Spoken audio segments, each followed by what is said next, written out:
وَلْتَكُن مِّنكُمْ أُمَّةٌ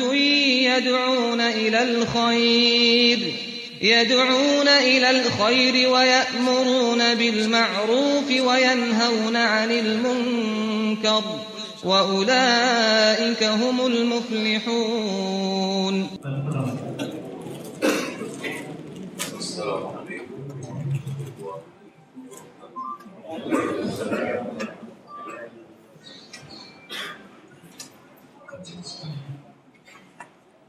إن الحمد لله نحمده ونستعينه ونستغفره ونعوذ بالله من شرور أنفسنا وسيئات أعمالنا من يهده الله فلا مضل له ومن يضلل فلا هادي له أشهد أن لا إله إلا الله وحده لا شريك له وأن محمدا عبده ورسوله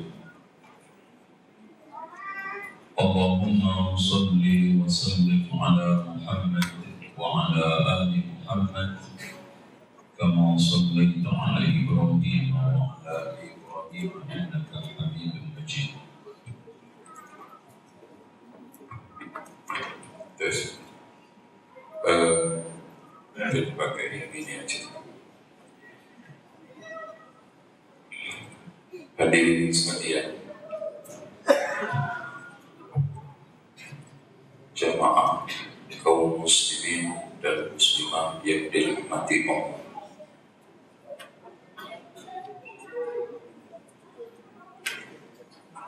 Sebelum mulai saya jadi pengumuman yang nyampaikan apa ini SKN 7801M mobil menghalangi kelancaran orang jalan, dan itu dosa. Kalau dosa itu cepat-cepat, karena prinsip Islam itu gak boleh ganggu, walaupun dengan parkir kerikil sembarangan tempat, parkir batu gak boleh, apalagi mobil gede. Jadi, hadirin sekalian, perlu diketahui Allah menurunkan agama bukan untuk menciptakan permusuhan. Ini kunci password sebelum kita masuk tema. Jadi tolong dicamkan oleh semua pihak, Allah tidak mungkin menurunkan agama ini untuk menciptakan permusuhan. Atau saya boleh berdiri? Ya, tapi hilang Pak di sana.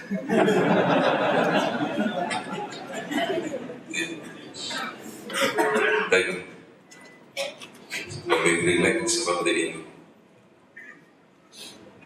Jadi Allah itu tidak menurunkan agama ini untuk permusuhan. Ini yang harus kita camkan di benak kita sebelum bicara masalah madhab.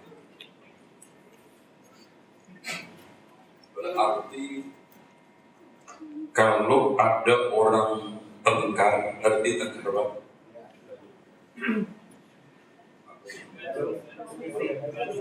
Bergaduh, berselisih, itu yang error pasti manusianya, bukan agama. Berarti human error. Karena Allah sangat indah menyebutkan agamanya di dalam Al-Quran. اليوم أكملت لكم دينكم وأتممت عليكم نعمتي وَرَضِيتُ لَكُمُ الْإِسْلَامَ دِينًا. Gak mungkin nikmat itu bisa menciptakan gaduh. Nikmat. Makanya katanya Ibnu Qayyim, nikmat itu ada dua, mutlak sama terbatas. Nikmat mutlak yaitu nikmatul hidayah ilal islami was sunnah. Makanya hadirin sekalian, ketika penghuni surga masuk surga, yang disyukuri itu bukan istana yang megah, fasilitas yang mewah, istri yang cantik, pasangan yang begitu gagah, tidak, tetapi وَقَالُوا الْحَمْدُ لِلَّهِ الَّذِي هَدَانَا لِهَذَا وَمَا كُنَّا لِنَهْتَدِيَ لَوْلَا أَنْ هَدَانَا اللَّهُ. Dan Allah menyebut nabinya pun dengan sebutan yang sangat cantik, elok. وَمَا أَرْسَلْنَاكَ إِلَّا رَحْمَةً لِلْعَالَمِينَ. Rahmah dalam bahasa Melayunya itu ramah, ngerti tak? Makanya kalau ada orang mengatakan Islam rahmatan lil alamin, simple terjemahannya Islam ramah lingkungan. Berarti kalau ada orang yang recokin, ngerusak, bikin gaduh, bikin kacau, itu pasti manusianya yang salah. Makanya tidak ada kaitannya sekecil apapun sebiji teroris dengan Islam. Tidak ada. Oleh karena itu kita tegaskan, pelaku pengeboman, bom bunuh diri bukan mujahid, matinya tak syahid. Tolong dijelaskan. Pelakunya bukan mujahid, matinya tak syahid, dan prosesnya bukan syahadat, tapi akhiratnya kita serahkan kepada Allah. Kita tidak tahu. Nah, inilah pintu masuk kita sebelum kita bicara madhab. Nah, sekarang kalau kita bicara madhab, ialah ada yang sudah pernah belajar nahwu, angkat tangan. Subhanallah. Sorok berarti dulu. Dhahaba itu dari kalimat dhahaba yadhabu dhihaban wa huwa dhahibun wa dhaka madhabun idhab la tadhab madhabun man. Berarti dhahaba artinya apa? Pergi.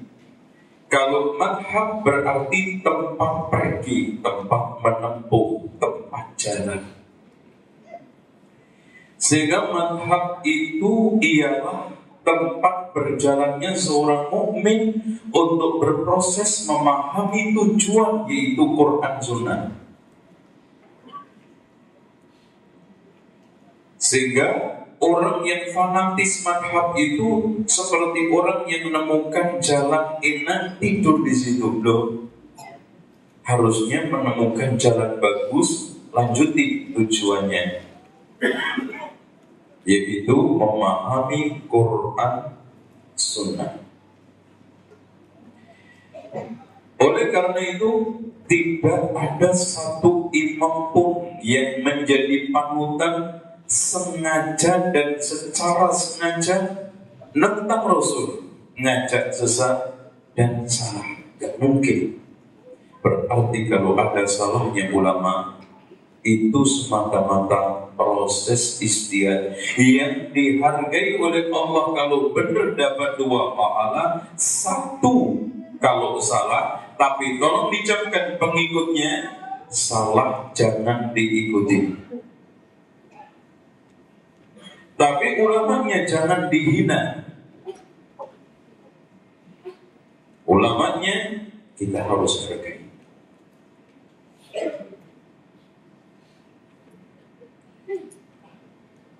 Oleh karena itu hadirin sekalian, kalau seluruh ulama seperti Imam Abu Hanifah mengatakan in sahhal hadisu fahuwa madhhabi, kalau kamu menemukan hadis yang sahih, itulah madhab saya. Imam Malik juga mengatakan kullun yukhadhu wa yudraku min qawlihi illa sahibu hadzal qabr, masing-masing orang bisa ditolak dan diterima pendapatnya kecuali yang punya kuburan ini, yaitu Rasulullah. Lebih hebat lagi Imam Asy-Syafi'i, tidaklah ada satu ulama melainkan pernah luput. Luput itu tahu? Lepas, nggak tahu, nggak apa ya? Bukan lupa, jadi nggak nyampe. Apa ya? Luput, terlepas. Satu dua hadis, artinya gini, tidak ada semua satu ulama itu semua hadis dia hafal. Nggak ada satupun yang nggak ada. Pasti Imam Syafi'i ada satu dua hadis yang dia tahu. Imam Abu Hanifah, tapi tolong dicapkan, bukan berarti di sini ada hadis yang belum terekam dalam buku-buku yang telah tercetak, namun orangnya. Ada satu dua hadis yang terlepas, terlewat, gak hafal, gak nyampe ke dia.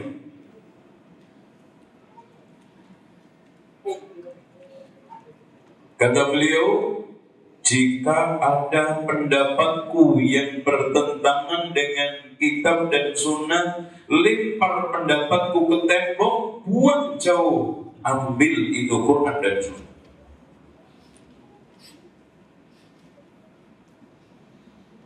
Itu Imam Syafi'i, Muhammad ibn Idris Asy-Syafi'i. Begitu juga Imam Ahmad.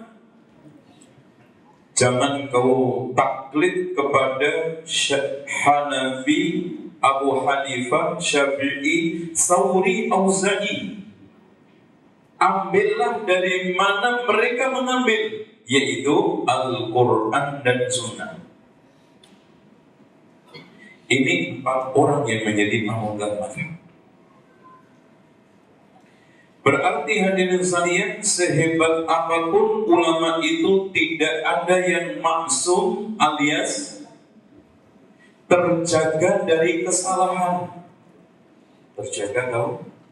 Terpelihara dari kesalahan. Artinya namanya manusia.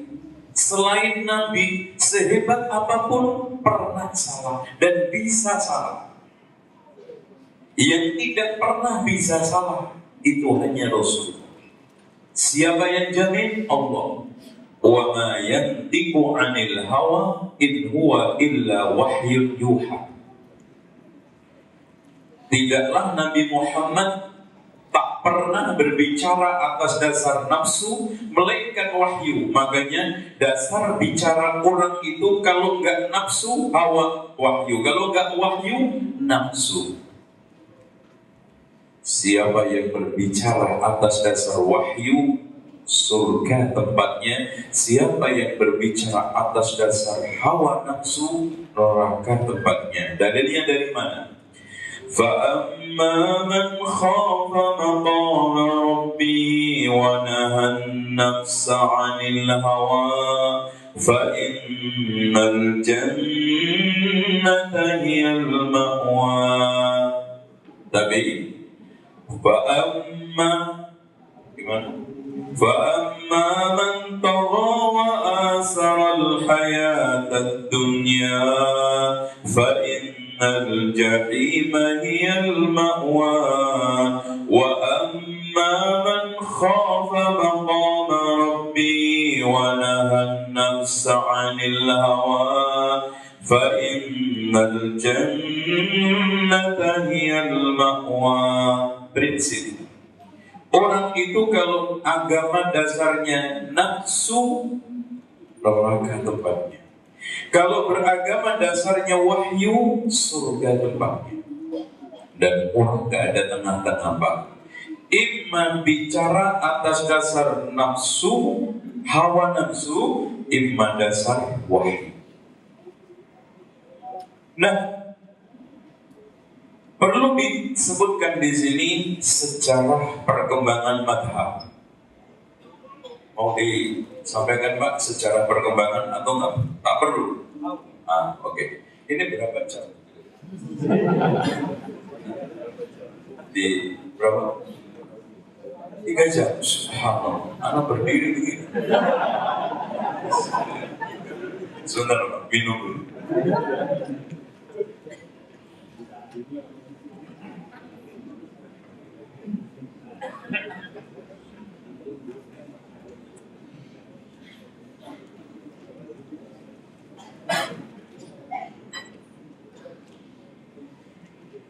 Oke, kita sekarang bicara sejarah madhab. Kata orang, jas merah, jangan melupakan sejarah. Penting. Sejarah selalu mengingatkan masa lalu. Kecerdasan dan kecerdikan umat diketahui oleh sejarah. Lewat sejarah. Keunggulan tokoh kita dapatkan dari sejarah. Hancurnya satu umat kita dapati dari sejarah. Cerita Nabi, para raja, dan umat juga kita dapati dari sejarah. Termasuk umat. Perlu diketahui pada awal Rasulullah Sallallahu Alaihi Wasallam masih hidup, fikih itu wujud terjadi natural. Makanya sering saya sebut dengan fikih natural. Artinya Islam itu ditangkap dengan alami dari omongan, penjelasan, tindakan, dan ketetapan Rasulullah tanpa sahabat itu harus tanya, hukumnya apa wahai Rasulullah? Ini rukun wudu ada berapa wahai Rasulullah? Sholat yang wajib, yang sunnah mana ya Rasulullah? Enggak. Alami. Rasul sholat, sahabat hanya menanggap sallu kama ra'aitu muni usolli. Rasul mereka menangkap haji dengan melihat Rasul di miqat, tawaf, sa'i, nyukur. Oh begitu. Begitu juga menikah, iktikaf apapun. Disinilah nanti kita akan jelaskan sumber perbedaan di antara. Kemudian berkembang setelah Rasulullah wafat, manusia terbagi menjadi 2, alim sama awam. Berarti awam, awam itu umum, ya orang biasa. Orang alim tugasnya menjelaskan, orang awam tugasnya mengamalkan penjelasan. Dari mana kita mengatakan pembagian ini? Dari firman Allah surat An-Nisa ayat 83. Yang Allah mengatakan di dalam surat tersebut, wa idza ja'ahum amrun minal amni awil khawfi adha'u bi walau radduhum ila rasuli wa ila ulil amri minhum la'alimahu alladhina yastanbitunahu minhum. Ciri-ciri orang awam itu ketika mendapati problem, soalan, biasanya gaduh, ricuh, kacau, tapi tidak menyelesaikan masalah, malah menambah soalan, menambah masalah. Walau radduhum, kalau seandainya mereka kembalikan kepada Rasul saat masih hidup, dan ketika sudah meninggal, bila sudah meninggal kepada ulama, mereka akan mendapatkan jawaban dari soalan yang mereka hadapi. Dari sini ayat ini memberikan pengertian kepada kita, manusia di hadapan agama itu terbelah, terbagi menjadi dua, awam sama alim. Awam tugasnya bertanya, alim tugasnya mengolah soalan, ya, menggodok, beristihad. Dan kata Rasul, idza ijtahadal hakim fa asaba falahu ajran, jika beristihad itu orang alim benar mendapatkan 2 pahala, dan bila salah mendapatkan 1. Tapi tolong dicamkan, beda salahnya orang awam. Kalau orang awam benar aja salah, apalagi salah. Kenapa? Karena betulnya dia hanya sekedar kebetulan. Makanya nggak bisa, saya jelek-jelek begini dapat 2 pahala loh mas kalau benar. Kalau salah tetap juga dapat. Itu ulama. Oke. Setelah Rasulullah wafat, tinggallah para sahabat dan tabi'in, dan fikih pada saat itu masih juga melanjutkan fikihnya Rasulullah. Namun ada masalah-masalah yang berkembang belum muncul pada zaman Rasulullah. Mulailah di sini sahabat itu terkadang harus ijtihad, tetapi tidak banyak, karena soalan umat itu belum begitu banyak berkembang. Dan jawaban-jawaban yang telah diberikan Rasul ketika saat hidup itu banyak ditemukan untuk menjadi jawaban permasalahan soalan yang mereka hadapi. Sehingga fikihnya pun tidak banyak mengalami perubahan. Cuman terkadang ada satu hadis yang nyampe ke sahabat tapi tidak nyampe kepada sahabat yang lainnya. Contoh, Abu Bakar yang sesenior itu, yang sehebat itu, ketika ditanya tentang warisan jaddah, yaitu nenek, dia mengatakan, saya tidak menemukan jawabannya. Baru setelah ada sahabat yang menyampaikan bahwa jaddah atau nenek mendapatkan 1/6, baru dia memberikan putusan mendapatkan 1/6. Jangankan seperti itu, Umar bin Khattab kurang hebat apanya? Umar bin Khattab radhiyallahu an yang tiap hari bersama Rasulullah dan tidak pernah lepas dari Rasulullah. Berapa banyak hadis yang tidak sampai kepada Umar. Contoh, pernah ada orang yang bertamu tahu ya, ngetok 3 kali, tok tok tok, assalamualaikum. Makanya kalau ada bertamu ngetok dulu atau salam dulu baru ngetok, ya. Assalamualaikum, tok tok, nah itu. Atau tok tok, assalamualaikum, jangan bareng-bareng. Assalamualaikum. Ini nanti bikin kado.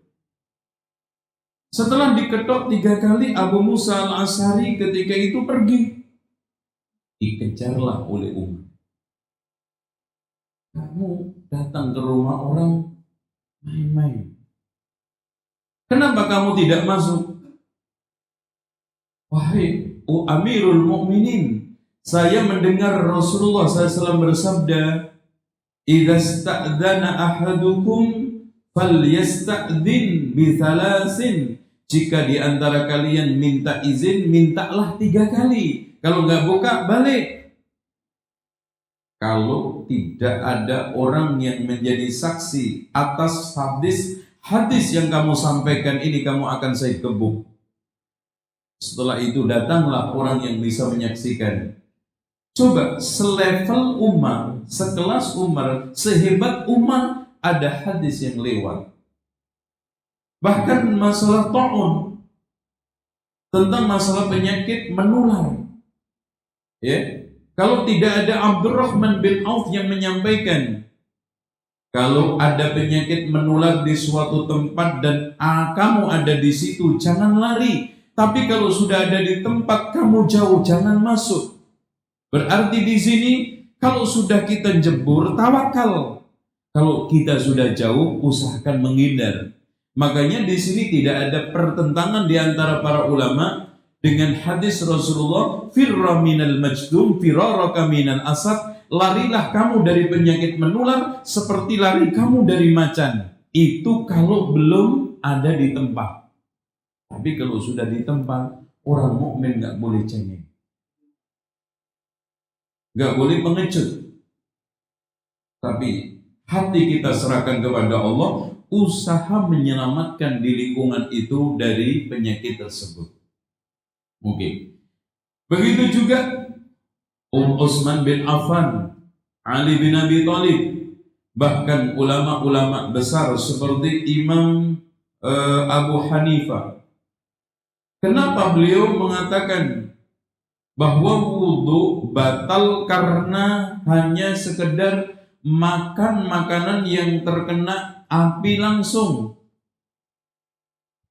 Padahal hadis itu sudah dinasakh karena nggak nyampe hadis yang masalah nasakh. Jangankan begitu, Imam Malik mengingkari hadis tentang puasa Syawal yang 6 hari. Karena hadis tersebut tidak nyampe ke beliau, tak sampai ke beliau. Begitu juga Imam Asy-Syafi'i. Beberapa hal, contoh saja, beliau telah banyak juga dikritikin oleh para ulama tentang masalah memegang wanita mutlak-mutlakan batal, sengaja atau tidak sengaja, syahwat atau tidak syahwat.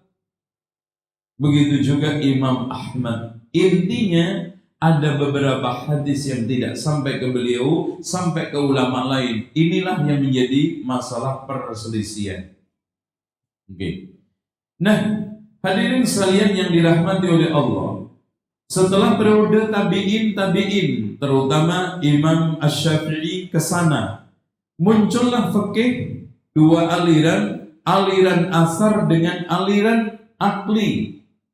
Mereka-mereka yang sekarang ini bermadhab melulu hadis athar, ini dinominasi oleh Imam Malik dan murid-muridnya Imam Malik.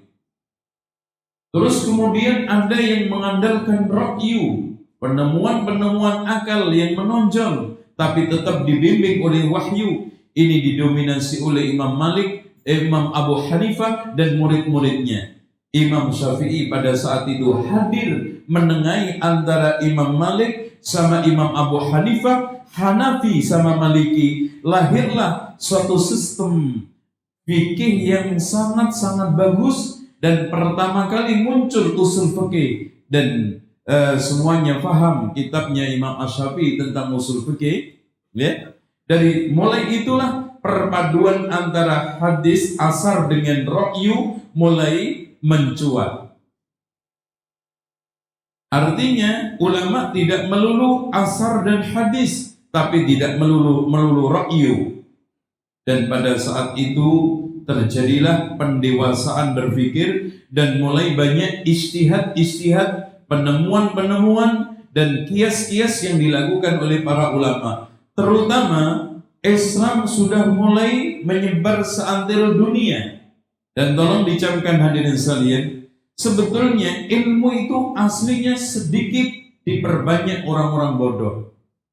Gara-gara orang bodoh itu Pak, ilmu jadi banyak. Paham nggak antum ini ungkapan? Jadi banyak. Apalagi sekarang ini mulai orang-orang ajam masuk Islam. Islam masuk Bukhara, masuk Andalusia, bahkan sampai Melayu, sampai Indonesia, sampai belahan negeri termasuk Bukhara, Soviet, masuk juga ke Cina. Dari situ mulai terjadi connect adat lokal yang ada, kemudian otomatis muncul masalah-masalah baru. Disinilah ulama-ulama untuk ditantang menyesuaikan permasalahan yang muncul baru dengan nas yang ada, dengan apa? Ijtihad. Kalau sekarang ada nasnya secara langsung, oke, langsung dijawab. Tetapi di sana ada masalah-masalah yang tidak termaktub secara tekstual di dalam Al-Quran dan Sunnah. Contoh saja, kita tidak akan menemukan soalan bayi tabung. Kita juga tidak akan menemukan soalan saham langsung di dalam Quran hadis. Apalagi sekarang berkembang dunia perbankan. Disinilah ulama dibutuhkan hadir untuk mensinkronkan, tahu sinkronisasi? Mencocokkan antara nas yang ada dengan kebutuhan realita yang selalu berkembang dan terus dinamis. Tahu dinamis? Selalu berkembang terus. Inilah yang disebut dengan ijtihad. Namun hadirin sekalian, pada dekade abad ke-5 ke-6 fikih sudah muncul ta'assub. Bahkan pernah muncul sampai murid-muridnya Imam Syafi'i tidak mau mengambil hadis kalau yang membawa hadis itu madhabnya Hanafi. Hanafi juga nggak mau menerima hadis kalau yang bawa itu Maliki, apalagi Hambali. Dari sinilah Islam atau umat Islam tidak diajak cerdas untuk mengamalkan Islam, tetapi polemik berkepanjangan di antara umat untuk mendebatkan masalah-masalah kecil yang menimbulkan permusuhan. Nah, di sini mulai terjadi fikih permusuhan. Ya, fikih permusuhan.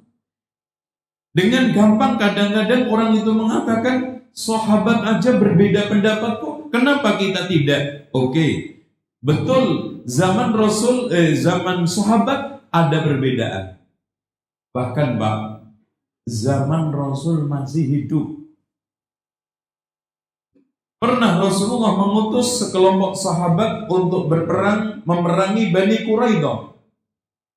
Rasul mengatakan la tusallu al-asra illa fi Bani Quraidah. Jangan kamu sholat asar kecuali di Bani Quraidah. Sekelompok sahabat memahami kita tak boleh sholat asar kecuali di Bani Quraidah. Apapun yang terjadi, terlambat atau tidak terlambat, pokoknya kata Rasul nggak boleh sholat kecuali di Bani Quraidah. Akhirnya kelompok ini sholat asar pada waktu maghrib. Kenapa? Dia memahami tekstual perintah Rasulullah. Sekelompok lain memahami, oh enggak begini caranya. Maksudnya Rasulullah itu kita harus cepat sampai ke sana. Soalan sholat asar itu tetap harus pada waktunya. Sekarang kalau kita menemukan sholat asar di Bani Quraidah, alhamdulillah, itu yang diinginkan Rasul. Kalau ternyata di tengah jalan kita itu baru nemui sholat asar masih di perjalanan, tetap ayo sholat asar di perjalanan. Yang sekelompok enggak, pokoknya di sana. Yang sekelompok sholat di tengah jalan. Akhirnya datang dua-duanya kelompok tersebut ke Rasulullah. Rasul mengatakan kepada yang sholat tepat pada waktunya di perjalanan, asabtas sunnah, telah sesuai dengan sunnah. Yang sholat di Bani Quraidah, dan itu otomatis keluar dari sholat asar karena maghrib baru sampai di sana. Kata Rasulullah, ajza'at sholatuka, cukup sholatmu. Kenapa? Karena perbedaan dilandasi keinginan kuat untuk menegakkan syariat dan mencari kebenaran. Oleh karena itu hadirin sekalian, yang perlu kita analisa bukan adanya kesamaan sahabat dulu berbeda, kita berbeda, tapi sebab perbedaan dan dampak perbedaan. Dampak ngerti ya? Artinya sebab yang melatar belakangi sahabat itu berbeda, sama enggak dengan kita?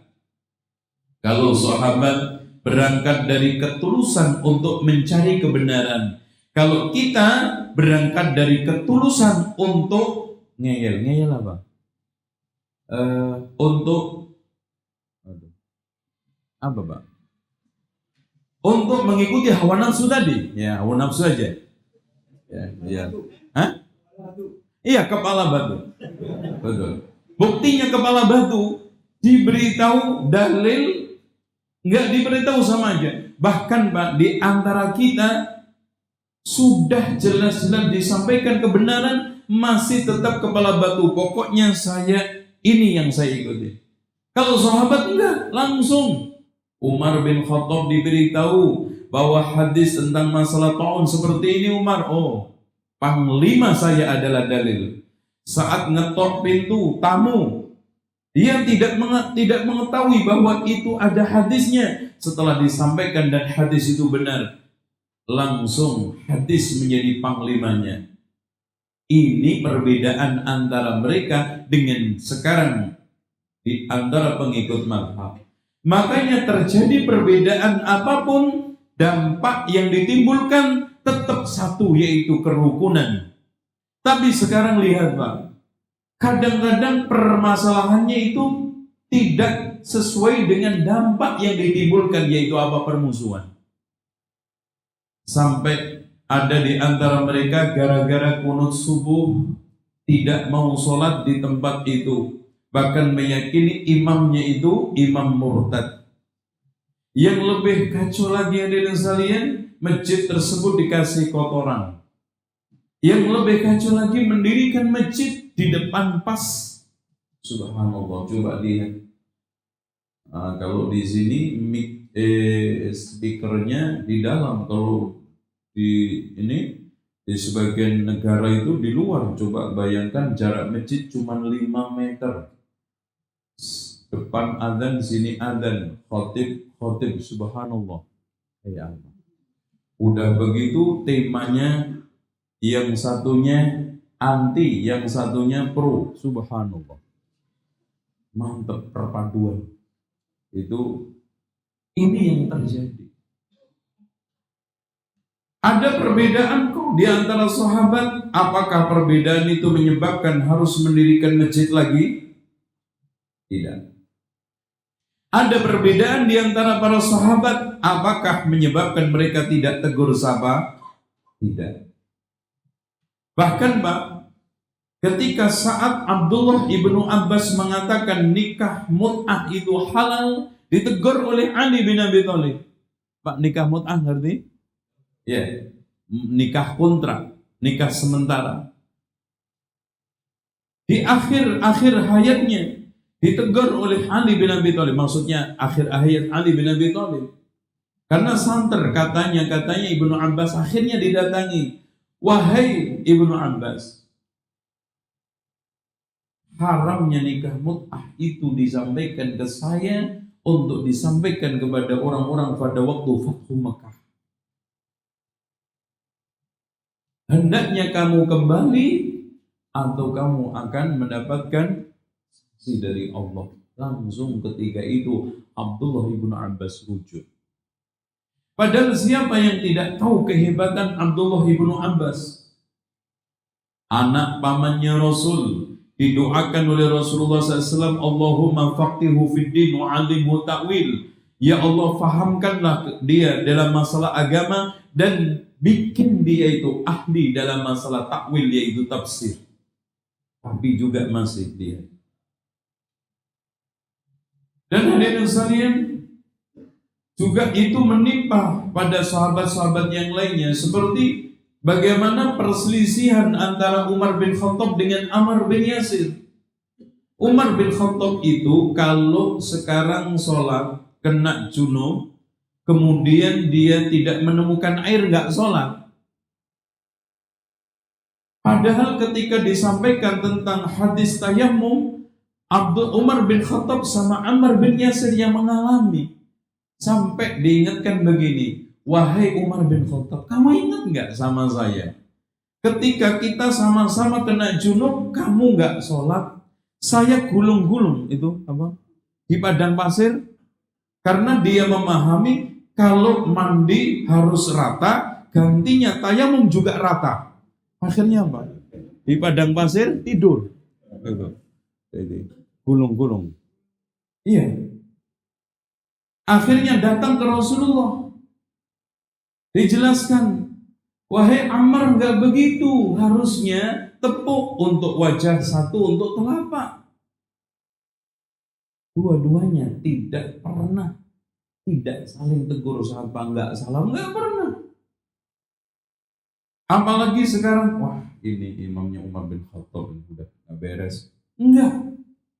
Bahkan Pak, saat terjadi perbedaan, dan ini yang kalau kita katakan yang menyelisih adalah Utsman bin Affan saat dia menjadi khalifah, dan ketika itu otomatis menjadi Amirul Hajj.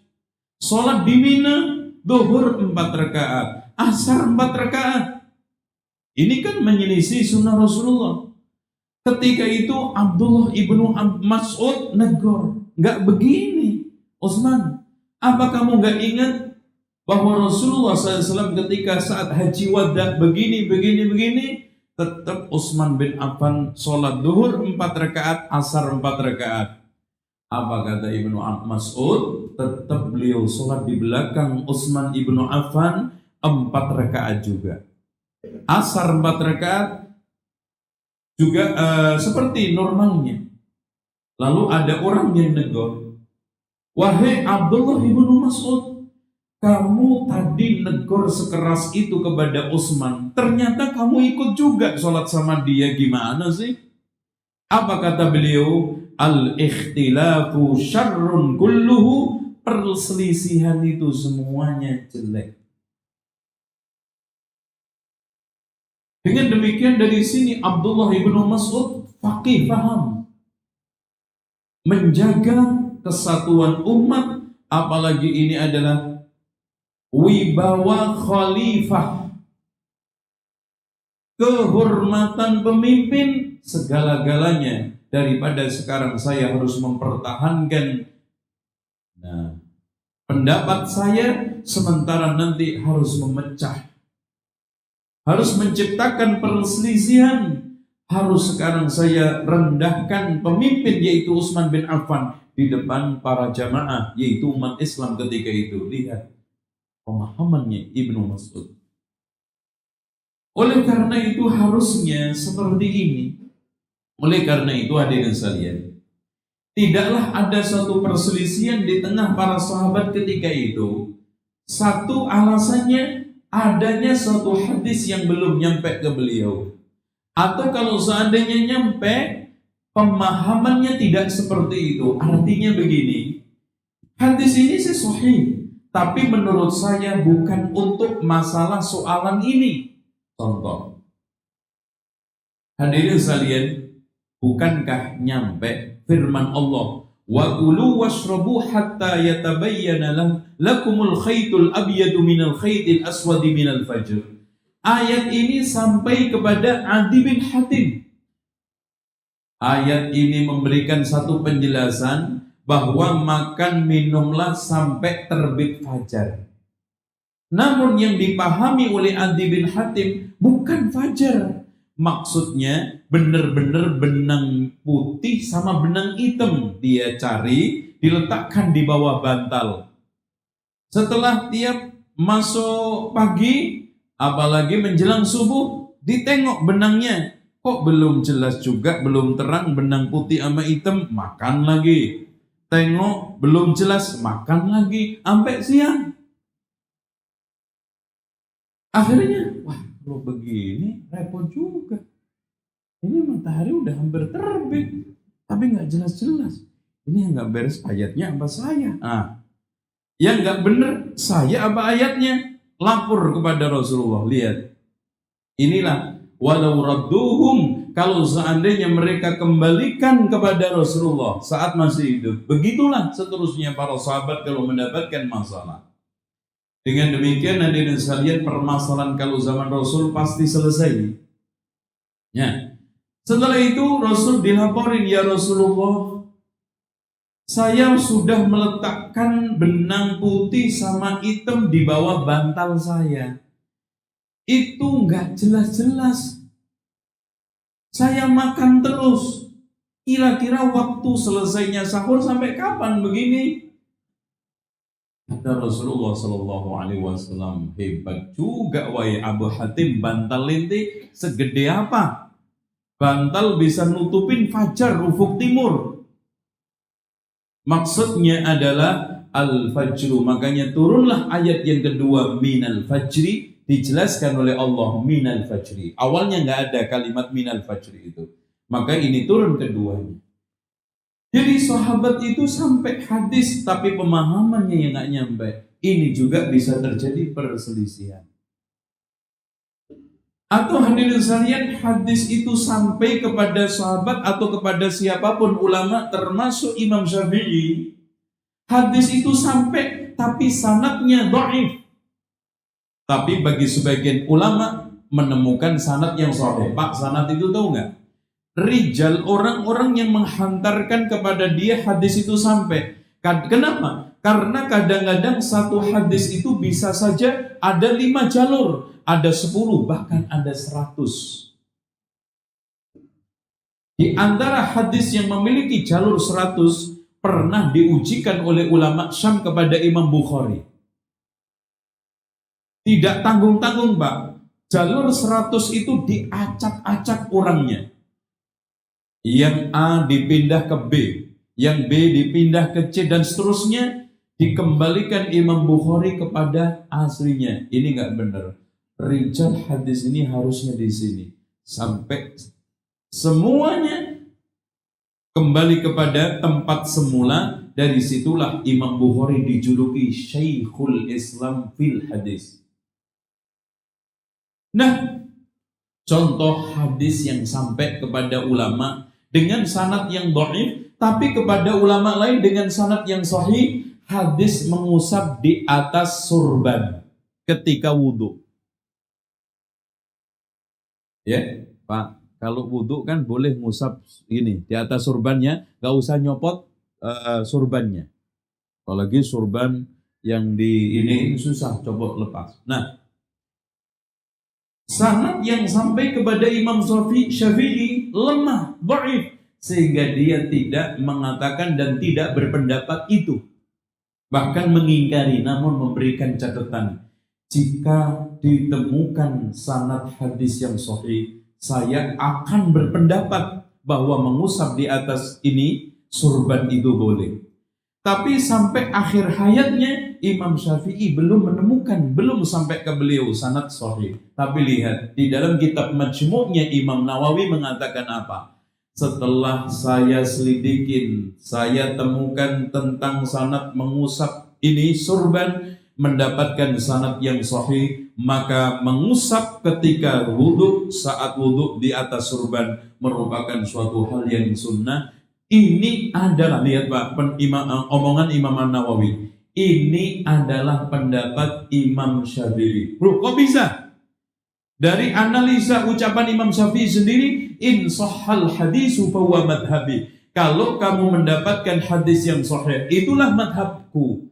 Dan ini hadisnya sahih. Berarti madhabnya Imam Asy-Syafi'i ialah mengusap di atas surban. Ini kadang-kadang hadirin sekalian, satu hadis dipahami berbeda pendapat. Pemahaman yang berbeda, sehingga terjadilah perbedaan. Contoh antara Imam Asy-Syafi'i dengan Imam Ahmad soal masalah sholat 2 rakaat tawarruk sama iftiros. Padahal hadirin sekalian, kalau kita lihat jalurnya, ujungnya satu. Imam Ahmad juga pakai hadis Abu Humaid Asy-Sa'idi yang ada di dalam Sahih Bukhari dan Muslim. Imam Syafi'i juga pakai hadis yang Abu Humaid As-Sa'idi yang ada di dalam Sahih Bukhari Muslim. Kenapa Imam Syafi'i memahami tawarruk kalau sholat 2 rakaat mau salam, Imam Ahmad iftiros? Karena memahami kalimat kalau Rasulullah sholat 2 rakaat, maka Rasulullah SAW tegakkan kaki kanan dan diletakkan kaki kiri di bawah Ini apa namanya? Ini bukan ini. Apa? Ini punggung. Ini apa? Ini Pak. Ini ya. Ya udah. Pokoknya itu. Tetapi hadirin sekalian, kata Imam Syafi'i, kata Imam Ahmad, ketika saat memahami seperti itu, Rasul menekankan wa fir raqatil akhirah. Nah, ini nampaknya Imam Syafi'i lebih menekankan pada 2 rakaat. Mau terakhir, mau di tengah, pokoknya tawarruk. Tetapi Imam Ahmad wa fir raqatil Imam Syafi'i wa fir raqatil akhirah, ini memberikan suatu petunjuk bahwa kalau sholat itu bangsa 3 atau 4, maka duduknya rakaat tahiyat yang pertama dengan iftiras, yang kedua dengan tawarruk, kata Imam Syafi'i. Dan begitu juga pokoknya wa fir raqatil akhirah, yang bangsa cuma 2 rakaat, kata Imam Syafi'i. Yang bangsa 2 rakaat juga duduknya tawarruk. Begini. Karena Rasulullah mengatakan wa fir raqatil akhirah nasaba rijlahul yumna, menegakkan kaki kanan dan menyelonjorkan kaki kiri di bawah betis. Raqatul akhirah. Akhir yang mana? Akhir yang bangsa 2 atau bangsa 3, 4. Tuh kan, pemahaman. Oleh karena itu hadirin sekalian, disinilah kata Imam Syafi'i, kam min aibin qawlan sahihan fa'afatuhu minal fahmis saqim. Berapa banyak orang yang mencela pendapat yang baik, asal muasalnya adalah salah paham alias pemahaman yang sakit. Dengan demikian Imam Syekh Muhammad Ibnu Shalih Al-Utsaimin menegaskan, kesalahan akibat salah paham terkadang lebih fatal, lebih celaka, lebih kacau ketimbang kesalahan akibat kebodohan. Karena orang itu kalau salah paham, bodohnya itu bodoh murakkab alias kuadrat. Tapi orang kalau ini cuma biasa. Inilah hadirin sekalian, dengan demikian tidak ada satupun di antara para ulama ini, kalau memang begitu, layak untuk kita cela, kita hina karena kesalahan ijtihad. Tapi juga kita tidak boleh ikutin orang yang salah, termasuk ulama sehebat apapun. Kenapa hadirin sekalian? Karena kita itu dianjurkan mengikuti kebenaran, al-haqqu ahaqqu ayyuttaba, kebenaran itu lebih patut, layak untuk diikuti. Sementara manusia bisa salah, bisa benar, dan tidak ada maksum kecuali Rasulullah. Dengan demikian kita akan sampai pada kesimpulan bahwa tidak ada satupun ulama yang sengaja untuk menyelisihi, menentang Rasul dalam pendapatnya, walaupun salahnya itu sampai pada tingkatan sesat yang parah. Nggak ada kita katakan ini imam atau ulama ini kayaknya sengaja merusak Islam. Nggak ada. Tetapi salahnya jangan sampai kita ikuti. Oleh karena itu tidaklah benar sekarang ini sikapnya orang yang suka taklid. Taklid tahu Pak ya? Taklid itu ngikut, tolong dicamkan, antara ittiba dengan taklid. Ittiba ialah ikut dengan dalil dan ilmu. Maksudnya mengikuti orang atas dasar dalil dan ilmu. Sementara taklid mengikuti orang tanpa dasar dalil dan ilmu. Ini bedanya ittiba dengan taklid. Makanya di dalam Al-Quran dan hadis banyak sekali kita diperintahkan untuk ittiba. Di antaranya adalah wa ma atakumur rasulu fakhuduhu wa ma nahakum anhu fantahu. Apa-apa yang diperintahkan Rasul laksanakan, ambil, dan yang dilarang tinggalkan. Bahkan Allah mengatakan di dalam surat Al-Ahzab, wa ma kana lil mu'minin wala mu'minatin idza qadallahu wa rasuluhu amran ay yakuna lahumul khiyaratu min amrihim. Dan tidaklah patut bagi seorang mukmin laki-laki dan perempuan ketika Allah dan Rasulnya memutuskan putusan milih-milih, ini enak, ini enggak enak, ini cocok, ini enggak cocok. Atau biasanya saya sering sebutkan cara beragama ala prasmanan. Tahu enggak prasmanan, Pak? Apa itu? Makanan yang yang ditata ambil sendiri? Buffet, ya. Fikih buffet. Yang dicomot yang enak. Nah, ini enak nih. Enggak enak nih. Akhirnya di sekalian menjadi orang mengikuti fikih. Kalau masalah fikih, kalau agama hawa nafsu juga tanpa sadar. Ini. Dan juga Rasulullah Subhanahu wa taala menegaskan di dalam ayatnya yang sampai Allah sumpah menggunakan kalimat sumpah, fala wa rabbika la yu'minun hatta yuhaqqimuka fima shajara bainahum thumma la yajidu fi anfusihim harajan mimma qadaita wa yusallimu taslima. Demi Tuhanmu Muhammad, mereka tidak akan dinyatakan beriman, imma iman sempurna atau sah imannya, bisa dua-duanya, sampai mereka itu menjadikan kamu sebagai rujukan hukum dalam apa-apa yang mereka perselisihkan, dan menerima dengan penuh hati dan tidak ada ganjalan sama sekali. Rasulullah Subhanahu wa taala juga mengatakan, fa in tanaza'tum fi syai'in farudduhu ila Allahi wa rasulihi. Jika kalian berselisih di dalam apapun, kembalikan kepada Allah, maksudnya Al-Quran, Rasul maksudnya sunnah. Bahkan Pak, ketika berselisih tidak mau mengembalikan kepada Allah dan Rasulnya, termasuk ciri-ciri munafik. Ditegaskan di dalam Al-Quran surat An-Nisa ayat 661 yang Allah Subhanahu wa taala menegaskan, wa idza qila lahum ta'alu ila Allahi wa ila ar-rasuli ra'aital munafiqina yasudduna 'anka sududa. Ketika kamu mengatakan kepada mereka, mari kembali kepada Allah dan Rasulnya, Allah Alkitab, Rasul As-Sunnah, kamu lihat orang-orang munafik menghalangi dengan sekuat tenaga. Dengan demikian ciri iman tunduk, ciri nifak melawan. Dan masih banyak ayat kalau kita sampaikan satu persatu tidak mungkin bisa kita sampaikan di sini semua. Di antaranya juga famakhtalaftum fi syai'in fahukmuhu ilallah. Apa saja yang kalian perselisihkan, maka hukum kembalinya adalah kepada Allah. Maksudnya juga Rasul.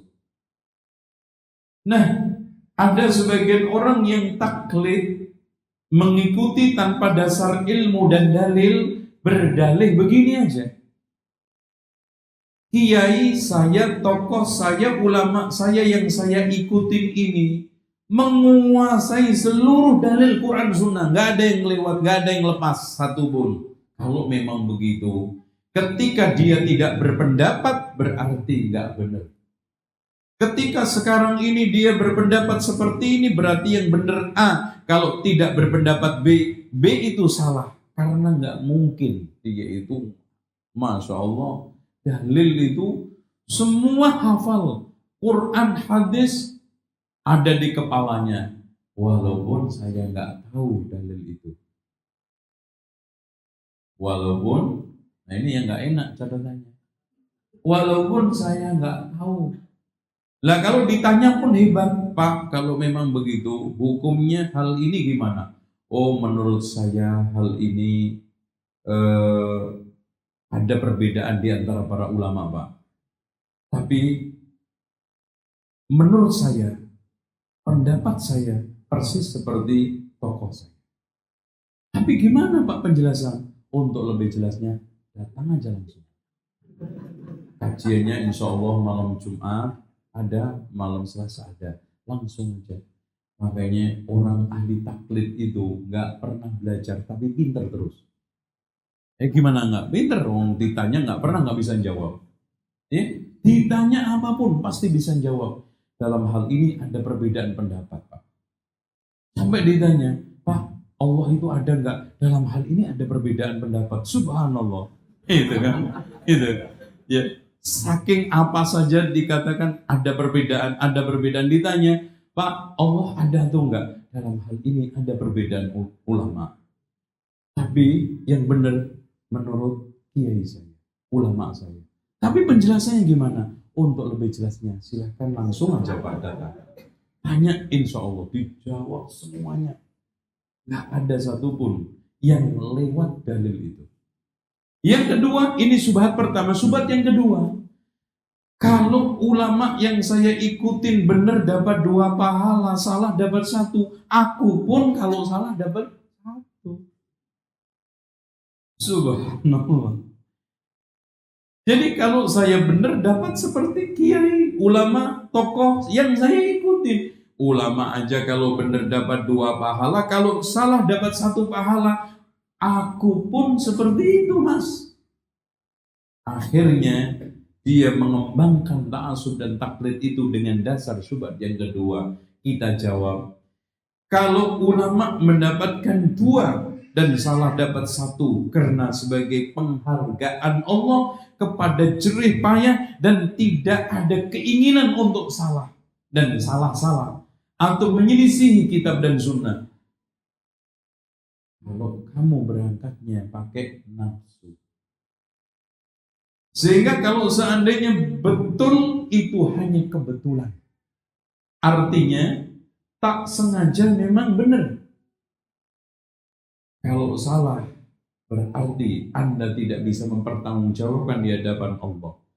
Karena Anda salah pun tidak pakai argumen, nggak mungkin pakai argumen, benar aja nggak pakai argumen, apalagi salah. Lebih nggak bisa mempertahankan. Dengan demikian nggak bisa sama antara Anda dengan ulama. Demikianlah.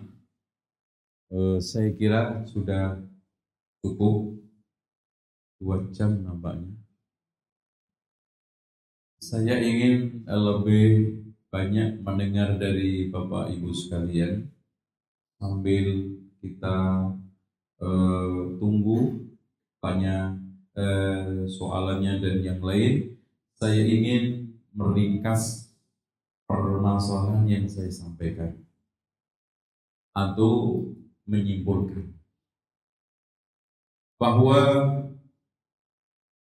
Islam tak ada satu syariat atau dalil pun yang kita temukan di dalam Al-Quran dan As-Sunnah untuk mengajak menciptakan permusuhan. Nggak ada. Buktinya, walaupun kalangan sahabat bahkan ketika Rasul masih hidup mereka berbeda pendapat, tapi mereka tetap satu. Bahkan innamal mu'minun, kata Allah, innamal mu'minuna ikhwatun fa aslihu baina akhawaykum wattaqullaha la'allakum turhamun. Ini menunjukkan bahwa persatuan itu ekornya pasti rahmat, perpecahan pasti azab. Sehingga Rasulullah menegaskan al-jama'atu rahmatun wal furqatu adzabun. Makanya tidaklah benar, bahkan kalau kita mau membaca kitab Ruhul Ma'ani, kitab tafsir karya Imam Al-Alusi, Mahmud Al-Alusi, ya, menjabarkan, menjelaskan, mentakhrij hadis ikhtilafu ummati rahmah. Itu maksudnya ikhtilafun nas fil ma'isyah rahmah. Itu yang benar. Perbedaan manusia dalam masalah kehidupan dan mata pencarian. Ada yang nyari duit, atau cari dolar pakai dagang, ada cari dolar pakai kerja, ada yang mencari dolar pakai pegawai negeri, ada yang mencari dolar lewat buruh dan yang lainnya. Itu perbedaan memberikan rahmah. Inilah yang dikatakan oleh Allah, ya ayyuhan nasu inna khalaqnakum min dzakarin wa unsa waj'alnakum syu'uban wa qabaila lita'arafu inna akramakum 'indallahi atqakum inna akram. Jadi kalau sekarang ikhtilafu ummati fid dini rahmatun, ini merupakan suatu hadis pertama maudhu, keduanya bertentangan dengan realita. Mana ada sekarang perselisihan umat itu rahmat, bahkan sebaliknya kita temukan selalu berbuntut pada azab. Sehingga demikian lihat para sahabat walaupun berselisih, perselisihan itu terpaksa tidak mungkin dielakkan dalam hal berpendapat dan pemahaman. Soal masalah ukhuwah, soal masalah persatuan, soal masalah tegur sapa dan memberikan salam masih tetap menjadi bagian menyatu di dalam hidupnya. Yang sekarang umat tergoda-goda. Betul Pak, saya lihat sekarang ini umat itu seperti kelompok agama lain. Bahkan menjadikan madhab itu seperti agama. Siapa yang menyelisihinya langsung dicap minimal keluar dari agama. Kalau nggak ngomong terang murtad. Bahkan menyelisihi ulama yang dia kagumin seperti menyelisihi nabi. Anehnya kalau ada nabi dihina, dia tidak membela, tapi ulamanya dihina langsung emosi dan marah. Seperti marahnya dia itu membela Nabi Muhammad sedang di ini. Bahkan dia tidak sama sekali tersentuh, terketuk dengan berbagai macam penghinaan terhadap Nabi, tapi penghinaan kepada ulama langsung bangkit. Ini kenyataan. Mereka lebih membolak-balik kitab suci madhab yang mereka yakini daripada kita suci Allah. Padahal hadirin sekalian, kalau kita lihat dari Imam Al-Auza'i, Imam As-Sawri, Imam Abu Hanifah, Imam Malik, seluruhnya berprinsip namanya aja madhab, tempat berjalan untuk menghantarkan dia sampai kepada tujuan, yaitu apa? Alkitab wa sunnah. Cuman kita ini kenapa? Nah, di sini pertanyaan, apakah kita itu harus bermadhab dengan madhab satu? Pertanyaannya tidak bisa mutlak-mutlakan. Kalau kita harus salah atau benar, inilah yang disebut dengan ta'assub, taklid, membabi buta. Pokoknya ulama ini salah atau benar wajib diikuti. Ya, surga neraka saya sudah saya capkan, ya, dicop ke dia. Ansuran saya berikan surga ke neraka ini kepada ulama fulan. Ini yang salah. Begitu juga saya nggak mau madhab.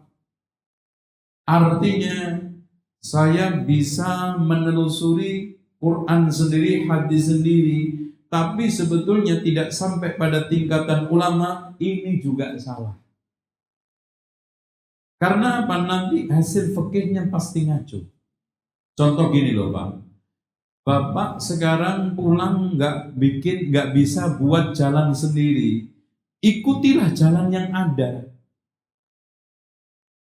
Kalau sekarang tak mau mengikuti jalan yang ada, tak bisa bikin jalan sendiri, kacau nggak? Itu. Dengan demikian, seperti yang dikatakan oleh Syekh Abdul Aziz bin Baz dalam masalah berakidah Akidah saya adalah ahli sunnah wal jamaah.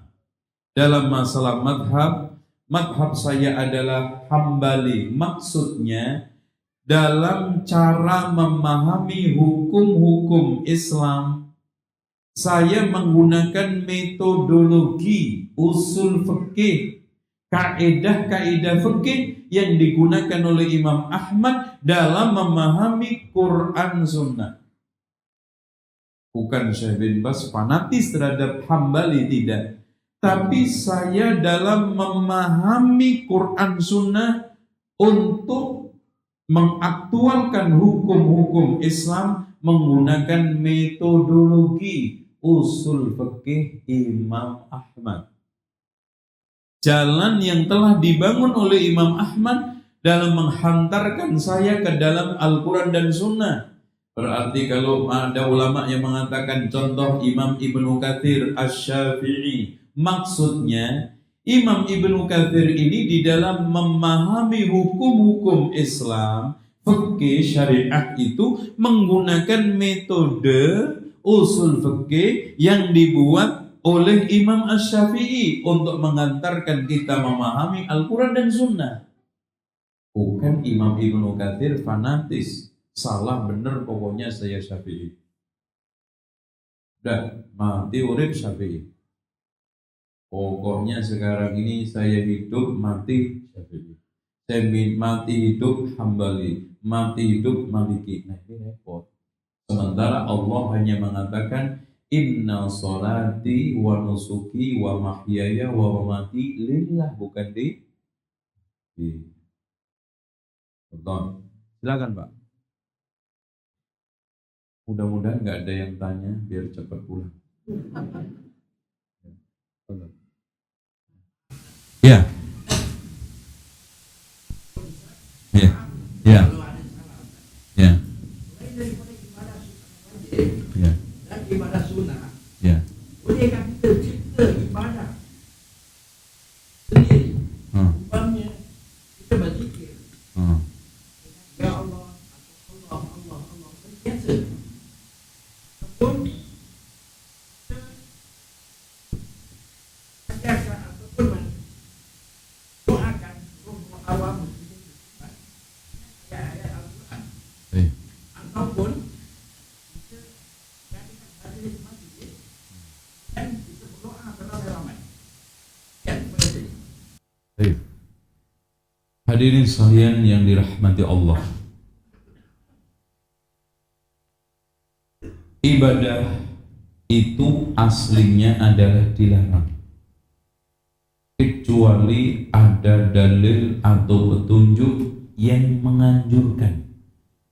Tapi anjuran itu bisa wajib, bisa sunnah, ya, tergantung nanti teks yang dipahami oleh ulama. Contoh sekarang, bolehkah kita itu azan? Asyhadu an la ilaha illallah ta'ala. Boleh? Duh, ini azan ada ta'alanya. Padahal di luar sholat boleh nggak kita mengucapkan Allahu ta'ala? Boleh. Bapak saya tanya, boleh nggak kita mengucapkan Muhammad sallallahu alaihi wasallam? Boleh? Boleh tak? Boleh. Coba adzan. Asyhadu anna Muhammadar Rasulullah sallallahu alaihi wasallam. Mungkin kalau ditanya, kenapa Pak Bapak nggak mau sholat, nggak mau adzan? Asyhadu an la ilaha illallah ta'ala, pasti jawabannya Rasul nggak ngajarkan adzan seperti itu. Jawabannya kan gitu pasti.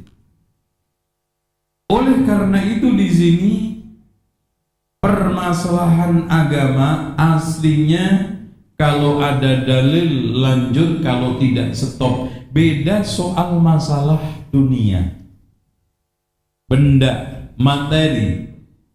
Aslinya adalah boleh, kecuali ada dalil yang melarang.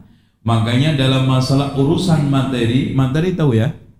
Materi silahkan stop kalau nggak ada dalil. Contoh, ceruk Mana dalilnya dimakan? Nggak usah. Kalau sekarang jeruk nanya dalil, apel nanya dalil, semangka nanya dalil. Subhanallah, Quran segede apa Pak? Dan nanti anak khawatir ada surat buah-buahan, surat sayuran, surat lah. Makanya di sini kalau dalam masalah urusan dunia, Al-Quran itu hadir membuat kaidah global, rincinya diserahkan ke manusia. Contoh, kalau kita ditanya, ada enggak resep konsep untuk bikin helikopter di Quran? Kita jawab ada. Ada enggak di dalam Al-Quran ingin membuat senjata yang canggih? Ada. Mana? Fas'alu ahla dzikri in kuntum la ta'lamun. Tanya sama orang yang ngerti kalau kamu enggak tak tahu. Nah, berarti tanya, belajar. Kalau nanti kita maksudnya ada artinya cara bikin helikopter lengkap dari mulai awal sampai akhir, senjata lengkap, Masya Allah. Itu Quran mungkin segede ini Pak, ruangan ini. Dengan demikian sudah menjadi ketetapan bahwa Quran hadis itu hadir untuk menjelaskan perkara agama. Makanya dalam masalah agama itu rata-rata rinci, tapi masalah dunia global. Dalam masalah dunia Allah kadang-kadang menyetir dunia itu lewat secara implisit ketika menjelaskan ayat-ayat kauniyah. Contoh, wa man yudlil, ya, siapa yang disesatkan oleh Allah, ya, subhanallah, ini sudah mulai rada ngaco ini hafalannya. Siapa yang disesatkan oleh Allah? Enggak. Yaj'al sadrahu, yaj'al sadrahu harajan ka'annama yas'adu fis sama. Siapa yang disesatkan oleh Allah, Allah jadikan dadanya itu sesak seperti naik keluar angkasa. Secara implisit kita pahami, semakin ke atas semakin tidak ada udara. Contoh saja di dalam surat Al-Mu'minun bagaimana Allah ingin menjelaskan ayat kauniyah tentang janin yang membuat profesor dari Jepang itu masuk Islam. Ini yang saya pelajari 15 tahun, sudah ada 1500 tahun lalu. Itu. Dengan demikian, kita jangan berharap menemukan masalah dunia itu tekstual rinci, bahkan diserahkan ke manusia. Tapi kalau agama, hurrimat ini. Dengan demikian, Rasulullah mengatakan, man amila amalan laisa alaihi amruna fawaruddun. Barang siapa yang sekarang ini mengamalkan suatu amalan yang tidak ada petunjuk dariku, tertolak. Amalan agama, bukan amalan dunia. Kalau Bapak sekarang bikin layar TV segi 6, bener, silahkan. Mau segi 8, silahkan. Tapi kalau sekarang sholat, jangan ngarang. Saya suka-suka sholat. Umpamanya angkat tangan, Allahu Akbar. Loh Mas, ini sholat apa gerakan senam? Ya suka-suka saya. Hancur Pak agama Pak. Makanya dijelaskan oleh Allah satu persatu. Sehingga dalam masalah ibadah kita harus sesuai dengan petunjuk penjelasan syariat dalam 6 hal. 1, sebab ibadah. Yang pertama jenis ibadah. Contoh nazar, sholat, haji, iktikaf. Jenis ibadah. harus ada penjelasannya. Kalau kita sekarang membuat jenis ibadah, umpamanya sepak bola itu sama aja Pak, saya anggap juga seperti sholat. Udah, saya nggak perlu sholat 5 waktu, sepak bola aja sama. Dari mana sepak bola ini bisa menjadi dalil? Terus kemudian yang keduanya adalah sebab yang melatar belakangi ibadah. Contoh, sebab lahir hari itu saya harus puasa dari mana? Ditanya, Mas, kenapa hari ini puasa? Iya, hari ini hari lahir saya. Ada ya? Sebab saya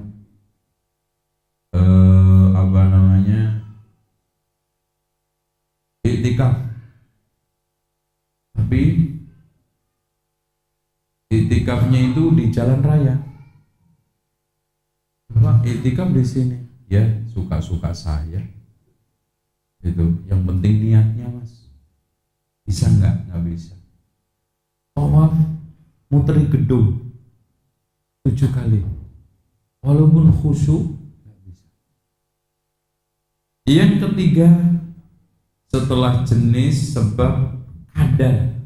Contoh, sholat duhur 4 rakaat, maghrib 3 rakaat. Setelah sholat astagfirullah, astagfirullah, astagfirullah. Puasa 1 bulan Ramadan, tidak 2 bulan. Takaran jumlah kadar ibadah juga harus sesuai dengan dalil 3. Kemudian yang selanjutnya nomor 4, tempat ibadah. Tawaf di Ka'bah, wukuf di Arafah, ya, sa'i Safa Marwah, iktikaf masjid, tempat ibadah. Kemudian yang selanjutnya adalah waktu ibadah, harus juga sesuai dengan dalil. Contoh, zikir pagi dipindah zuhur, walaupun khusyuk, walaupun bagus lengkap, tidak benar karena tempatnya pagi atau sore. Begitu juga azan, bagus, fasih, tapi jam 11 nggak sah. Jam 11, azan apa Pak? Duhur. Kok jam segini? Iya, daripada nanti nyicil lah. Nanti barangkali repot. Bisa. Jangankan 1 jam, kurang 10 menit tak sah. Begitu juga haji, Dzulhijjah. Ya, saya tawaf biar lancar. Ini aja, bulan Safar, Rabiul Awal, enak longgar sendiri di sana. Subhanallah. Dan yang terakhir, tata cara. Pak, tata cara ibadah inilah banyak orang yang tidak mengerti. Caranya ruku, caranya sujud, caranya tawaf, caranya sa'i, bahkan cara lempar jumroh. Kenapa? Sekarang ini sudah dunia canggih, nggak pakai tembak aja lempar jumroh. Enak daripada susah-susah. Iya. Ya, diisi batu 7, tinggal pedai. Bismillah, Allahu Akbar. Tepat. Tawaf pakai kereta gantung. Tinggal duduk. Ini cara. Itu penting. Coba antum sujud, ngangkat kaki 1, sama. Cara. Tawaf, antum lawan arus, ya, ketubruk sama orang. Cara itu penting. Makanya pernah ada orang yang sholat setelah subuh. Padahal dalam hadis Rasulullah itu kan mengatakan begini. Hadis ini dikeluarkan oleh Imam At-Tirmidzi. La salata ba'dal fajri illa rak'atain, tidak ada salat setelah fajar kecuali 2 rakaat. Pada saat itu di Madinah, masjidnya Nabawi, Sa'id ibnu Musayyib, karena ulama Madinah, melihat orang sholat sebelum subuh itu 2 rakaat, salam 2 sampai berkat-berkat banyak sekali. Ya, akhirnya ditegur, ente sholat apa? Banyak sekali seperti ini.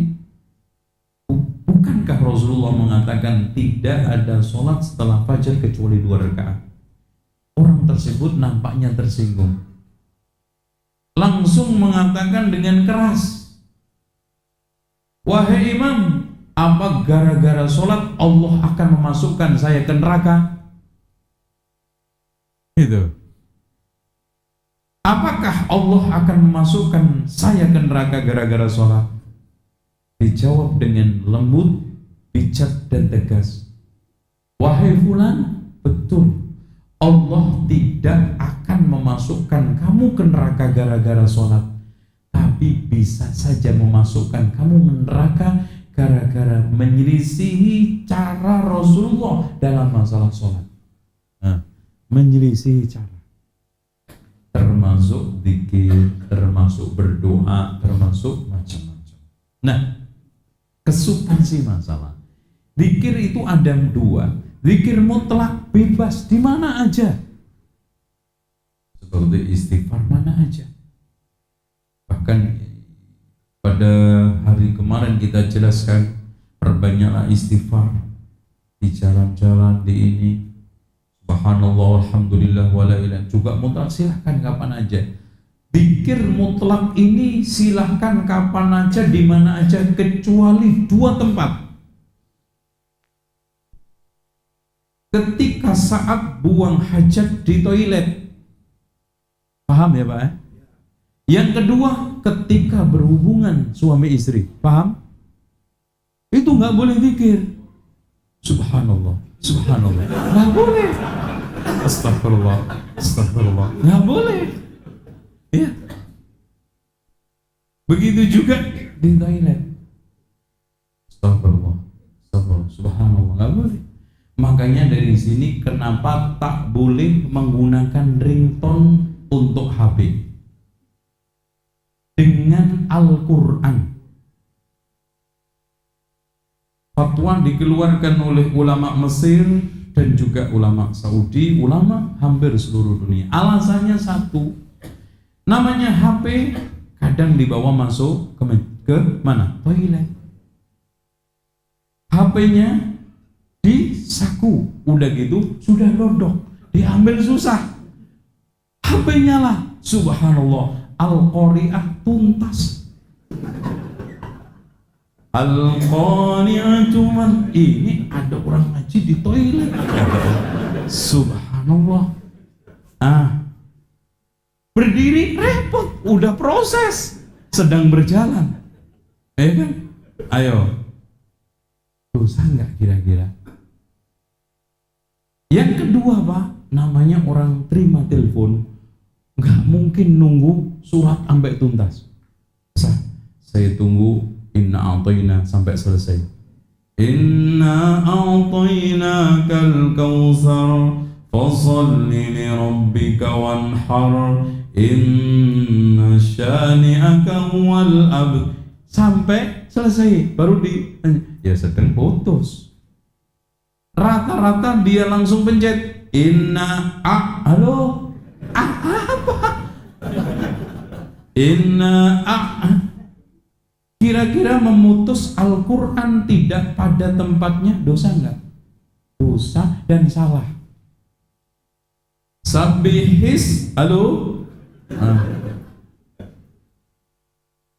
watini, baru dipencet. Halo. Dengan demikian hindarkan ringtone dan tolong dijamkan. Quran fungsinya bukan untuk aksesoris HP, tetapi dzalikal kitabu la raiba fihi hudan lil muttaqin. Dan juga kalau bisa juga hindarkan azan, Pak. Azan juga begitu, kadang dibawa ke toilet. Celakanya menjelang maghrib pas puasa. Ya, Allahu Akbar, Allahu Akbar. Lep makan. Mas, belum azan. Astagfirullah. Lah tadi suara apa? HP saya. Astagfirullah, Mas. Pak, ganti nggak? Ganti. Makanya dihindarkan. Silakan. Ya.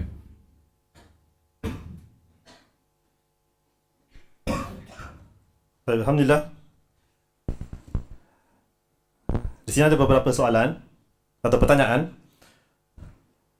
Ustaz, apabila seseorang itu mengatakan kami sebagai hamba Allah tidak mampu mengkaji hadis-hadis yang sahih, palsu, maudhu' dan sebagainya, maka adakah mesti kami mengikut sesuatu mazhab seperti mazhab Syafi'i atau sebagainya yang dikatakan oleh seseorang itu imam yang terakhir? Cukup. Satu dulu. Okay. Begini, Pak.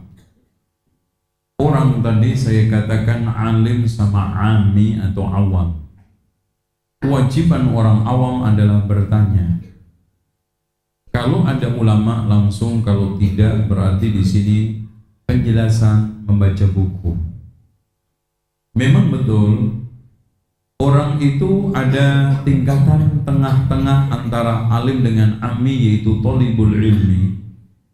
Siapa itu thalibul ilmi? Penuntut ilmu, orang yang bisa membandingkan pendapat-pendapat ulama itu mana yang kuat, silakan. Tapi dia juga tidak sampai pada ijtihad mencari, menelusuri sendiri. Maka orang yang menengah ini hendaknya berusaha sekuat tenaga untuk membandingkan dalil-dalil di antara madhab itu mana yang paling kuat. Tapi orang yang sama sekali awam, usahakan caranya ini, para ulama memberikan suatu pengarahan, usahakan memilih pendapat atau memilih madhab yang paling menenangkan hatinya, kemudian diamalkan. Silakan. Itu bagi orang yang awam sama sekali, yang tingkatannya tidak bisa membandingkan, tak tahu mana dalil yang sahih, dhaif, palsu tadi. Pingin saya sekarang itu sholat, kemudian sholat saya benar, baca penjelasan ulama yang Anda tenang, Anda mantap, inilah kayaknya penjelasan yang bagus. Bisa ambil Asy-Syafi'i, bisa ambil Maliki, bisa ambil juga. Tapi tolong dicamkan, bukan berarti terus kita sekarang ini stagnan. Udahlah, saya bodoh, takdir. Kayaknya anak udah gak bisa berkembang lagi. Memang saya ini ditakdirkan oleh Allah awam, bodoh, jahil. Gak boleh. Sambil mengikuti ulama yang menenangkan hati tadi, yang bikin saya itu seret, mantep, tapi terus berusaha bertanya, mencari ilmu, belajar. Ini caranya. Karena thalabul ilmi faridatun ala kulli muslim, itu dalam semua hal dan semua lini dan juga level manusia. Ini caranya. Ya, fadhal. Satu lagi soalan. Boleh tak Ustaz terangkan kenapa kita di Janub Syarqi Asia, di Asia ni kebanyakannya mazhab Syafi'i? Oh ya, gini. Hadirin sekalian, perlu diketahui bahwa pertumbuhan madhab itu kalau di Jazirah, terutama Arab Saudi itu Hambali, karena memang tokoh-tokohnya sejak dulu itu berkembang madhab itu. Kalau di Turki itu Maliki, kalau di daerah Irak dan sekitarnya sampai ke Cina juga, Pakistan juga, rata-rata India itu Hanafi. Ya. Kenapa itu terjadi? Karena murid-murid madhab itu yang mengembangkan. Contoh aja, dulu Mesir itu Maliki. Kemudian setelah Imam Syafi'i masuk ke Mesir dan muridnya aktif, menggeser. Bahkan kebanyakan Syafi'i akhirnya. Nah, kenapa di Indonesia? Karena kalau kita lihat pertama kali madhab fikih yang masuk ke Melayu itu Syafi'i. Kalau kita membaca sejarah Perlak, Malaka, Lamuri, terutama Mahmud Syah Dhohir, itu penganut Syafi'i yang sangat taat. Bahkan Ibnu Battutah di dalam kitabnya Rihlah Ibnu Battutah yang datang ke Sumatera dan juga lewat Singapura Malaysia ini juga, termasuk mampir ke Raja Melayu, kemudian ke Perla tahun 1345, dia menceritakan betapa bagusnya ketaatannya, disiplinnya Raja Mahmud Syah Dhohir ini. Dia bercerita, selama saya di Perla dikasih kesempatan 3 hari untuk istirahat. Kenapa? Alasannya menghabiskan hak tamu dan supaya istirahat sempurna, bila ketemu raja supaya fresh, tidak capek. Kemudian setelah itu dia sholat Jumat, setelah sholat Jumat baru diundang ke tempat kerajaan. Disitulah di sebelah kanan diapit oleh para ulama, sebelah kiri para menteri dan semua pejabat-pejabat negara ngaji setelah sholat Jumat. Dari sisi penghormatan meletakkan ulama sebelah kanan ini menunjukkan bahwa Raja Mahmud Syah Dhohir ini sangat hormat terhadap ulama, bukan di sebelah kirinya. Di situ membaca kitab-kitab terutama madhab Syafi'i sampai asar. Setelah asar sholat, makan, baru nanti ada pertunjukan tari kuda. Dia punya beberapa kuda yang bisa nari. Ini yang dikatakan, saya baru kali ini keliling seluruh dunia ada kuda bisa nari, katanya Ibnu Battutah. Ya. Dan dia punya pasukan jalan untuk keluar masuk rumah masjid, 50 kuda, 50 gajah. Ya, 50. Tapi kalau dia keluar naik kuda, maka semua pejabat, menteri dan yang lainnya naik gajah. Kalau dia kuda, semuanya gajah. Kalau dia naik gajah, semuanya kuda. Dan akhirnya saya pulang dioleh-olehi oleh raja tersebut cengkeh dan beberapa produk tanaman yang ada di Perla. Dari sini ada sekalian, kenapa yang masuk itu Syafi'i? Bahkan bukan hanya Sumatera, bahkan termasuk ke Jawa. Itu juga karena Jawa itu pengaruh Islam dari Sumatera. Itu. Kalau kita lihat Rahmatullah yang nanti disebut dengan Sunan Ampel juga dari Jampang. Begitu juga Maulana Malik Ibrahim yang termasuk bapaknya Sunan Giri juga dari sana. Sehingga disinilah pengaruhnya madhab Syafi'i itu menguat. Adapun sekarang hadirin sekalian di daerah Afrika itu kebanyakan pengaruh madhab Maliki, kecuali beberapa yang sudah kemasukan Syafi'i seperti Mesir dan yang lainnya. Selain itu masih Maliki. Karena memang murid-murid Imam Malik banyak di sana. Disinilah sehingga madhab itu eksis karena murid dan buku. Sebetulnya Pak, ulama yang hebat di atas Imam Abu Hanifah, Imam Malik, Imam Syafi'i, Sa'amrek. Bahkan sebelumnya itu ada madhab banyak sekali. Madhab Al-Auza'i, As-Sawri. Bahkan di sana ada Makhul yang di Syam, Sa'id ibn Musayyib. Ini ulama-ulama sebelum beliau yang senior, yang hebat banyak. Permasalahannya satu, mereka nggak punya buku. Kemudian yang kedua, tidak punya murid yang mengembangkan madhabnya. Bahkan kenapa tak punya murid? Apakah mereka gagal? Tidak. Karena murid-murid mereka rata-rata menjadi ulama besar, sehingga sampai pada tingkatan mujtahid mutlak. Contoh sekarang Imam Malik, muridnya Sa'id ibn Musayyib.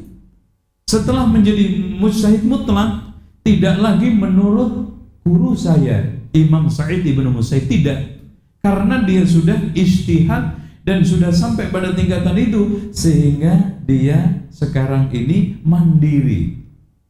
Namun murid-muridnya yang banyak, Imam Syafi'i juga, sehingga yang bertahan sekarang itu ditambah ada buku. Imam Asy-Syafi'i punya Al-Um, Imam Malik punya Muwatta, Imam Ahmad punya Musnad, Imam Abu Hanifah juga punya Fiqhul Akbar. Apalagi dua muridnya Muhammad ibnu Hasan sama Abu Yusuf yang begitu setia mengembangkan, mengaktualkan madhabnya di tengah masyarakat. Dari sinilah kenapa berkembang madhab itu. Ya, Fadal, silakan. Terakhir. Akhir Syekh. Baik. Masa dah habis lah sebenarnya. Ya. Tak apa, kita kasih ruang satu lagi. Sebab banyak soalan. Cuma banyak soalan-soalan ni lebih kepada hukum fiqh. Jadi kita perbincangan kita ialah tentang madhab. Ya. Baik. Lebih baik untuk hukum-hukum fikih antum tanyain ketika kajian rutin aja. Jangan seperti ini biar tidak menyita waktu. Kita lebih menyoal dalam masalah metodologinya, ya. Baik. Soalan ini berkaitan dengan akidah juga. Ustaz, saya ingin tahu di manakah Allah sebenarnya. Panjang soalannya, saya rumuskan. Kerana ada ustaz di Singapura ini yang menyampaikan Allah tidak bertempat dan Allah ada di mana-mana. Yang ini mazhab apa, Ustaz? Hadirin sekalian, alhamdulillah. Perbedaan apapun, semua orang kalau berdoa pasti mengangkat tangan ke atas, subhanallah. Termasuk orang yang mengatakan Allah di mana-mana. Enggak ada yang berdoa, Rabbana Atina hasanah wa fil.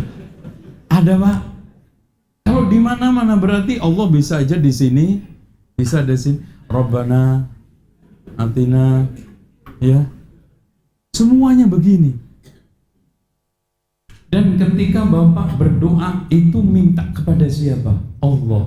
Kenapa berarti Allah itu di atas. Makanya pernah Imam Al-Juwaini ketika ini kajian. Dan ini imam besar. Makanya murid-muridnya itu bukan ya seperti ini, kan gitu. Ulama-ulama, termasuk yang hadir adalah Imam Al-Hamadani. Ketika saat itu Imam Al-Juwaini mengatakan, Innallaha kana. Allah itu kana, ada. Qabla allam yakunil arsh, sebelum adanya arsh. Wa huwa kana wa huwa ala ma yakunu alaihi. Dia sekarang berada di tempat sebelum terjadinya arsh. Sebetulnya beliau ingin simpel mengatakan Allah itu nggak semayam di atas aras. Padahal ayat hadis di antara ayat Ar-Rahmanu 'alal 'arsyistawa, Allah bersemayam di atas aras. Dan ketika ada seorang budak yang mau dijual majikannya, ditanya oleh Rasulullah dulu, dites. Ditanya, "Aina Allah?" Dia menunjuk ke langit, "Fis sama." "Wa man ana?" Siapa saya? "Anta Rasulullah." Apa kata Rasulullah? "I'tikha fa innaha mu'minatun." Merdekakan karena dia itu mukminat. Bahkan banyak ayat yang menunjukkan Allah itu di atas. Tak usah dihitung, hadis juga begitu di antara. Yanzilu rabbuna ila sama'id dunya. Allah turun berarti aslinya di atas. Terus kemudian tadi akhirnya Imam Al-Hamadani mengatakan kepada Imam Al-Juwaini, "Ya Imam, tinggalkan pembicaraan Allah di mana, arasy di mana. Kenapa semua orang berdoa harus mengangkat tangan? Kenapa? Padahal ketika saat berdoa orang itu minta kepada Allah. Kalau Allah itu di bawah, Rabbana atina, enggak. Apalagi tadi di mana-mana. Ada lagi yang mengatakan Allah itu di dalam hati saya, berarti Rabbana atina. Ada yang ditanya, Allah itu, Masya Allah Pak, orang yang mengatakan Allah di hati saya, anak gambarkan asar dari Rasulullah. Rasulullah mengatakan al-kursiyu lis-samawati, perbandingan kursi untuk langit. Mas-samawatus sab'u lil kursi illa kasab'i darahim ulqiyat ala tursin. Perbandingan besarnya kursi yang dijelaskan oleh Ibnu Abbas tidak lain adalah letak kakinya Allah. Itu Ibnu Abbas Pak yang mengatakan tentang bagaimana Allah meletakkan kakinya. Wallahu a'lam. Besarnya kursi dibanding dengan langit yang 7 itu seperti 7 keping dirham dilimpar di atas tameng. Subhanallah. Padahal langit ini sudah kayak apa Pak? Langit itu digambarkan di dalam hadis Rasulullah, langit satu dengan langit jaraknya 500 tahun dengan kendaraan yang paling cepat. Bukankah ahli astronomi memprediksi bintang yang paling dekat dengan kita itu jaraknya 425 miliar. Subhanallah. Kita baru nyampe kalau punya umur miliar itu berapa miliar itu Pak? Yo billion lah ya. Ya pokoknya billion. Itu baru bintang yang paling terdekat. Sementara bintang-bintang semua tata surya ini masih berada di langit dunia. Belum langit 2, 3, apalagi sekarang 7. Disebutkan di dalam surat An-Najm, di samping di atas langit 7 ini ada Sidratul Muntaha, indaha jannatul ma'wa, di sisinya ada jannatul ma'wa, di atasnya ada firdaus, di atas firdaus itu air, setelah air arsyur rahman, arasnya Allah, di situlah ar-rahmanu 'alal arsyistawa. Subhanallah. Yang Rasulullah katakan mal arsu lil kursi, perbandingan besarnya aras dengan kursinya Allah, kahalqatin ulqiyat ala fulatil ardi, seperti selingkar besi dilempar di padang pasir. Padahal kursi dibanding dengan langit itu tadi kayak apa? Dibanding dengan arasnya Allah. Makanya kalau kita tanya, sebutkan makhluk yang paling besar, tidak lain adalah aras. Makanya Allah di dalam doanya Rasulullah mengajarkan doa Allahumma rabbas samawati sab'i wa rabbal ardi wa rabbal arshil azim. Karena saking besarnya itu Allah bersemayam di atas aras. Lah coba Pak bayangkan Allah di hati saya meledak. Berarti lebih gedean Anda daripada Allah. Padahal Allahu Akbar dzatan wa manzil, secara dzat, secara manzilah, kedudukan Allah maha besar. Maha besar di dalam dzatnya, maha besar di dalam namanya, maha besar di dalam sifatnya, maha besar di dalam perbuatannya seluruhnya. Kalau memang begitu, Allah di hati juga mustahil. Allah di mana-mana. Tadi itu berdoanya repot. Ini juga repot. Di bawah nggak mungkin begini. Semua sepakat. Orang awam wal alim, jahil, orang ngerti, orang bodoh, orang alim, orang awam, aliran apapun, kalau berdoa pasti begini. Sepakat secara tindakan. Allah itu ada di atas aras. Cuman ini yang belok sana belok sini. Ini yang nggak bisa dipercaya. Kalau ini dipercaya banget, subhanallah. Rabbana hablana min azwajina wa dhurriyyatina qurrata a'yunin waj'alna lil muttaqina imama.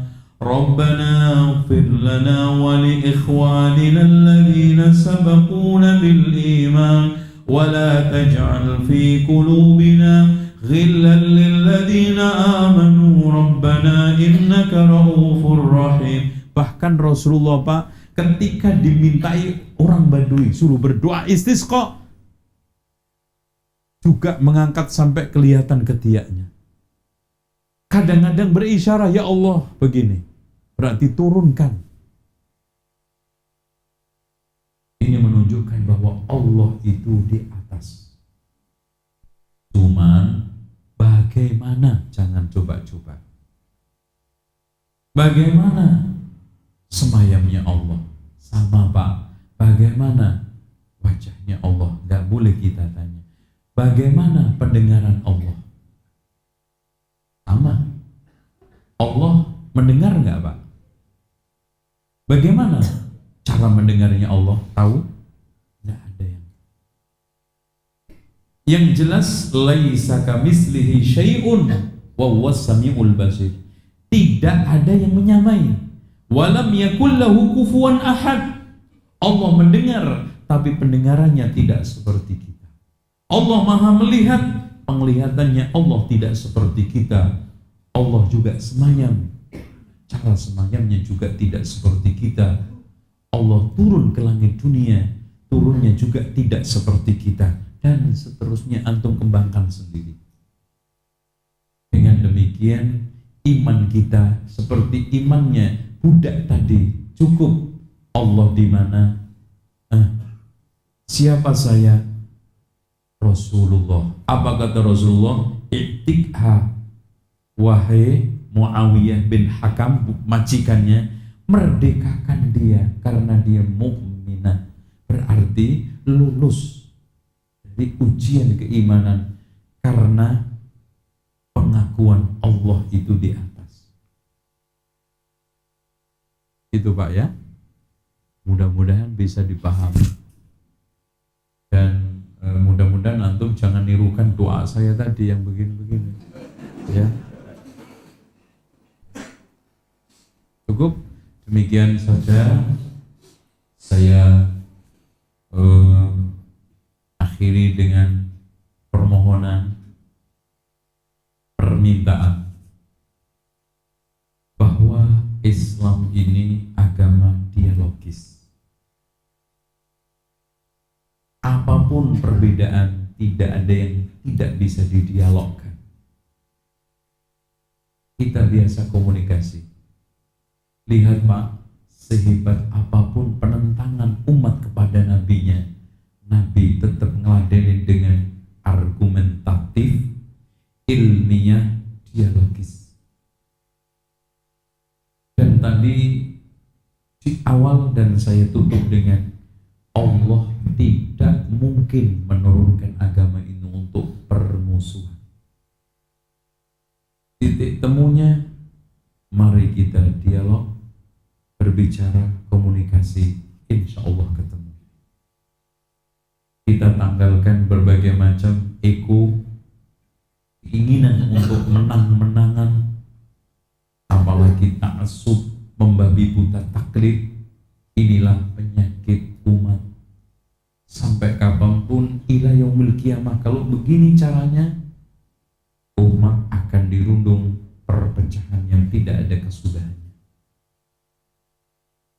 Belajar dan terus belajar, mengkaji, mengaji, dan terus tidak ada putus sampai kita diambil oleh Allah. Demikian kita akhiri dengan doa kafaratul majlis. Subhanakallahumma wa bihamdika asyhadu an la ilaha illa anta astaghfiruka wa atubu ilaik. Wassalamualaikum warahmatullahi wabarakatuh.